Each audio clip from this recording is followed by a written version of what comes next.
अस्सलाम वालेकुम and welcome back to my channel.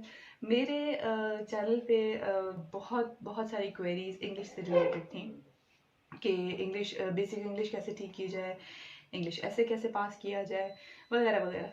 तो वैसे तो मैंने बहुत बहुत सारी वीडियोस में इंग्लिश से रिलेटेड बहुत सारी टिप्स दी हुई हैं, लेकिन मैंने सोचा कि चलो वो सारी की सारी टिप्स इकट्ठी करके इस एक वीडियो में आपको दे देते हैं। तो देखें, सबसे पहले बेसिक इंग्लिश की बात करते हैं। अगर आपकी बेसिक इंग्लिश में मिस्टेक्स हैं, जैसे कि मैं बार बार कहती हूँ कि इंग्लिश सिंपल लिखें लेकिन ठीक लिखें, ग्रामेटिकली करेक्ट इंग्लिश लिखें, आपका ऐसे पास हो जाएगा। तो अगर वो ग्रामेटिकली करेक्ट इंग्लिश लिखनी ही नहीं आती, उसमें ही मसला है, तो फिर क्या करना है? फिर ये करना है कि देखें आपने हम लोग जब ऐसे लिखते हैं या फिर प्रेसी हम लोग लिखते हैं, तो प्रेसी तो उसी पैसेज के टेंस के अकॉर्डिंग लिखते हैं जिसमें गिवन होती है। लेकिन ऐसे की जहाँ तक बात है तो वो मोस्टली हम लोग प्रेजेंट टेंस में लिख रहे होते हैं, प्रेजेंट टेंस में लिख रहे होते हैं, उसी को पैसिव बना के लिख रहे होते हैं या प्रेजेंट परफेक्ट टेंस में लिख रहे होते हैं। तो आप ये करें कि कोई भी इशू ले लें या फिर कोई भी रोज़मर्रा का कोई भी काम, कुछ भी, कोई भी एक्टिविटी, उससे रिलेटेड आप सेंटेंसेस बनाना शुरू कर दें, ठीक है? या फिर आपने न्यूज़ सुनी, आप उससे रिलेटेड बना दें कि पाकिस्तान में आज ये हुआ, पाकिस्तान में ऐसे होता है, वगैरह वगैरह। 4-5 सेंटेंसेस डेली बेसिस पे बनाएं।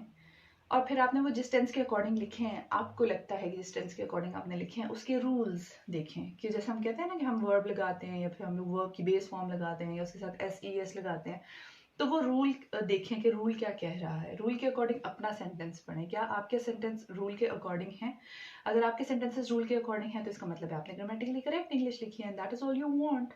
ठीक है? तो इस तरह से आप ये प्रैक्टिस डेली बेसिस पे करके अपने इंग्लिश ऐसे के लिए अपनी इंग्लिश को ग्रामेटिकली करेक्ट कर सकते हैं। इसके अलावा ये कि एक बहुत अच्छी बुक है जो सिंध के अंदर मोस्टली BA BSc लेवल पर पढ़ाई जाती है, ऑक्सफोर्ड प्रैक्टिस ग्रामर। वो बुक आपको मैं उसका ऑथर का नाम भी फर्स्ट कमेंट में दे दूंगी। वो बुक भी आपको आराम से PDF फॉर्म में मिल जाएगी। वो इतनी आसान और इतनी सेल्फ एक्सप्लेनेटरी बुक है कि आप किसी भी मेंटोर के बगैर, किसी टीचर के बगैर खुद ही उसको पढ़ के उससे बहुत अच्छे तरीके से इंग्लिश ग्रामर सीख सकते हैं। ठीक है? तीसरी टिप ये है कि आप जो मैं इंग्लिश ऐसे और प्रेसी के सेशंस लेती हूँ, आप वो ज्वाइन कर सकते हैं। जो आखिरी टिप मैं आपको देने वाली हूँ इंग्लिश से रिलेटेड, उसको सुन के शायद आपको ये लग रहा हो कि ये इतना इफेक्टिव नहीं है, लेकिन ये इतनी ज़्यादा इफेक्टिव टिप है, सबसे ज़्यादा इफेक्टिव यही है इंग्लिश सीखने के लिए। और वो ये है कि देखिए, अगर आपकी बहुत बेसिक इंग्लिश की मिस्टेक्स हैं और बहुत बेसिक से आपने स्टार्ट करना है, तो आप ये करें कि जो छोटे बच्चों की स्टोरी बुक्स होती हैं वो पढ़ना शुरू कर दें। और और छोटे बच्चों के जो कार्टून्स होते हैं जिनमें इंग्लिश की स्पीड बहुत ज़्यादा नहीं होती, ठीक है, कॉन्वर्सेशन ज़्यादा स्पीडी नहीं होती, वो कार्टून्स देखना शुरू कर दें। और अगर थोड़ा सा बेहतर है आपका लेवल और थोड़े से ज़्यादा लेवल से आपने एडवांस लेवल से स्टार्ट करना है, तो आप इंग्लिश मूवीज़ देखना शुरू कर दें, नॉवेल्स पढ़ लें, जिस जॉनरा में भी आपको इंटरेस्ट है उस जॉनरा से रिलेटेड बुक रीडिंग स्टार्ट कर दें। ठीक है?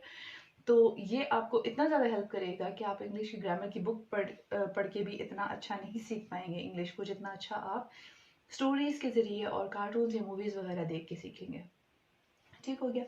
तो देखें, if you want to speak good English, start speaking it. If you want to write good English, start writing it.